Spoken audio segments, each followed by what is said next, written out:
Hello दोस्तों, क्या आपने बजट 2026 के भाषण में एक नया शब्द सुना? Orange economy. अगर आप एक यूट्यूबर, गेमर, एनिमेटर या किसी भी तरीके के डिजिटल कंटेंट क्रिएटर हैं, तो फाइनेंस मिनिस्टर निर्मला सीतारमण ने आपके लिए एक बहुत बड़ा ऐलान किया है। सरकार अब ट्रेडिशनल खेती या मैन्युफैक्चरिंग के साथ साथ क्रिएटिव इकोनॉमी को देश की तरक्की का नया इंजन मान रही है। इस बजट में कंटेंट क्रिएटर्स के लिए स्कूल्स और कॉलेजेस में हजारों लैब बनाने का प्रस्ताव रखा गया है। आज के इस वीडियो में हम समझेंगे कि आखिर ये ऑरेंज इकोनॉमी होती क्या है, क्या बला है ये, और इसका नाम ऑरेंज ही क्यों पड़ा, और सरकार कैसे इस सेक्टर के जरिए लाखों नौकरियां पैदा करने वाली है। अगर आप डिजिटल दुनिया में अपना करियर बनाना चाहते हैं तो ये वीडियो आपके लिए गेम चेंजर साबित होगा। दोस्तों, साधारण शब्दों में कहें तो ऑरेंज इकोनॉमी का मतलब है क्रिएटिव इकोनॉमी। ये वो सेक्टर है जो विचारों यानी कि आइडियाज, हुनर यानी कि स्किल्स, संस्कृति यानी कि कल्चर और टेक्नोलॉजी पर आधारित है। इसमें एनिमेशन, विजुअल इफेक्ट्स यानी कि VFX, गेमिंग, कॉमिक्स, फिल्में, संगीत, डिजाइन और डिजिटल कंटेंट क्रिएशन जैसी इंडस्ट्रीज आती हैं। इसे ऑरेंज इसलिए कहा जाता है क्योंकि इंटरनेशनल लेवल पर नारंगी यानी कि ऑरेंज रंग को क्रिएटिविटी और इनोवेशन का प्रतीक यानी कि सिंबल माना जाता है। अब सरकार का मानना है कि जैसे पहले फैक्ट्री में काम करने से देश चलता था, वैसे ही अब घर बैठे लैपटॉप पर क्रिएटिव काम करने से भी देश की GDP बढ़ेगी। ये एक ऐसी इंडस्ट्री है जिसमें मैन्युफैक्चरिंग की तरह भारी भारी मशीन्स की जरूरत नहीं होती है, बल्कि आपके दिमाग की उपज और टैलेंट ही इसकी असली पूंजी है। सरकार इसे भारत के विकास का नया चेहरा मान रही है। अब बात करते हैं उस सबसे बड़े ऐलान की जिसने क्रिएटर्स के बीच खलबली मचा दी है। फाइनेंस मिनिस्टर ने घोषणा की है कि भारत के 15,000 सेकेंडरी स्कूल्स और 500 कॉलेजेस में AVGC कंटेंट क्रिएटर लैब्स बनाई जाएंगी। AVGC का मतलब है एनिमेशन, विजुअल इफेक्ट्स, गेमिंग और कॉमिक्स। इन लैब्स को मुंबई स्थित Indian institute of creative technologies के सहयोग से सेटअप किया जाएगा। इसका मकसद बहुत साफ है, स्टूडेंट्स को छोटी उम्र से ही डिजिटल टूल्स, एडिटिंग सॉफ्टवेयर और गेमिंग टेक्नोलॉजी की ट्रेनिंग देना। सरकार का अनुमान है कि 2030 तक इस सेक्टर में 20 लाख यानी कि 2 मिलियन प्रोफेशनल्स की जरूरत होगी। यानी अगर आप भी स्टूडेंट हैं तो सरकार आपको भविष्य का प्रोफेशनल कंटेंट क्रिएटर या गेमर या गेम डेवलपर बनने के लिए पूरा इंफ्रास्ट्रक्चर तैयार करके दे रही है। बजट से पहले आए इकोनॉमिक सर्वे में ऑरेंज इकोनॉमी को भारत के रोजगार का नया ड्राइवर बताया गया है। सर्वे के मुताबिक क्रिएटिव इंडस्ट्रीज का GDP में योगदान ग्लोबल लेवल पर 0.5% से 7% तक रहा है।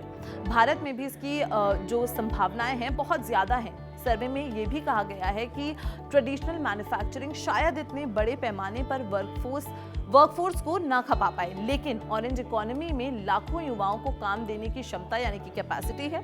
इसमें सिर्फ वीडियो बनाना ही नहीं बल्कि उसके पीछे काम करने वाले editor, script writer, graphic designer और साउंड इंजीनियर जैसे कई रोल्स शामिल हैं।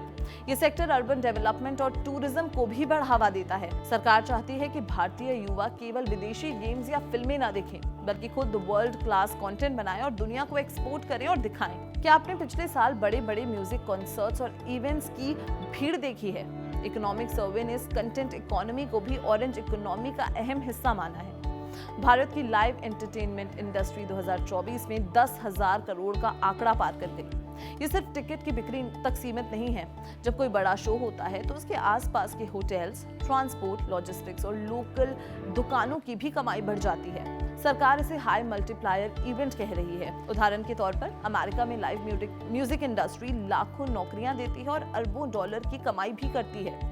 भारत में भी अब इसी दिशा में कदम बढ़ाया जा रहा है, जहां क्रिएटिव टैलेंट के जरिए न केवल मनोरंजन होगा बल्कि देश के खजाने में पैसा भी आएगा। ऑरेंज इकोनॉमी को बढ़ावा देने के लिए सरकार 3 मुख्य स्ट्रेटजीज पर काम कर रही है। पहला है सिंगल विंडो मैकेनिज्म, यानी अगर आपको कोई लाइव इवेंट या शूटिंग करनी है तो परमिशन के लिए 10 दफ्तरों की चक्कर नहीं काटने होंगे। दूसरा है इंफ्रास्ट्रक्चर एक्सेस। सरकार अब हमारे ऐतिहासिक स्मारकों यानी कि मॉन्यूमेंट्स और धरोहर को चुनिंदा कल्चरल इवेंट्स के और शूटिंग के लिए खोलने पर विचार कर रही है ताकि भारत एक ग्लोबल क्रिएटिव डेस्टिनेशन बने। और तीसरा है स्किल डेवलपमेंट।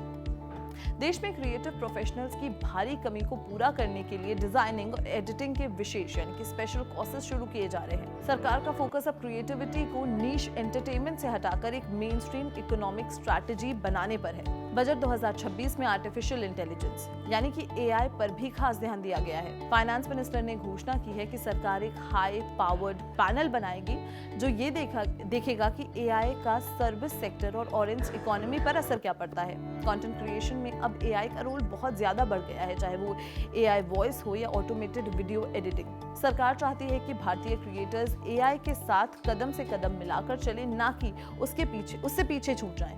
इन 15,000 लैब्स में भी नई टेक्नोलॉजी और टूल्स पर जोर दिया गया है ताकि हमारे स्टूडेंट्स को ग्लोबल कंपटीशन में एक स्थिरता मिल सके। इसका मतलब है कि आने वाले समय में आपको सिर्फ कैमरा और माइक ही नहीं बल्कि एआई बेस्ड क्रिएटिव टूल्स का सरकारी सपोर्ट भी मिलेगा।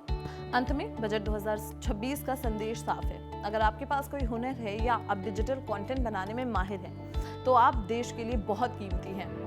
ऑरेंज इकोनॉमी को बजट में जगह मिलना ये साबित करता है कि सरकार अब कंटेंट क्रिएशन को केवल टाइम पास नहीं बल्कि एक ठोस यानी कि सॉलिड करियर मानती है। 1.39 लाख करोड़ का एजुकेशन बजट और 15,000 क्रिएटिव लैब्स हमारे युवाओं के लिए सुनहरे मौके हैं। तो अगर आप एक उभरते हुए यानी कि राइजिंग क्रिएटर हैं तो तैयार हो जाइए, आने वाला वक्त आपका है। आपको ऑरेंज इकोनॉमी का ये कॉन्सेप्ट कैसा लगा? क्या आपको लगता है कि स्कूल्स में कंटेंट क्रिएशन लैब से वाकई फायदा होगा? अपनी राय हमें कमेंट सेक्शन में जरूर बताएं और अगर ये वीडियो पसंद आई हो तो लाइक और शेयर करना बिल्कुल भी ना भूलें और देखते रहें जागरण न्यूज।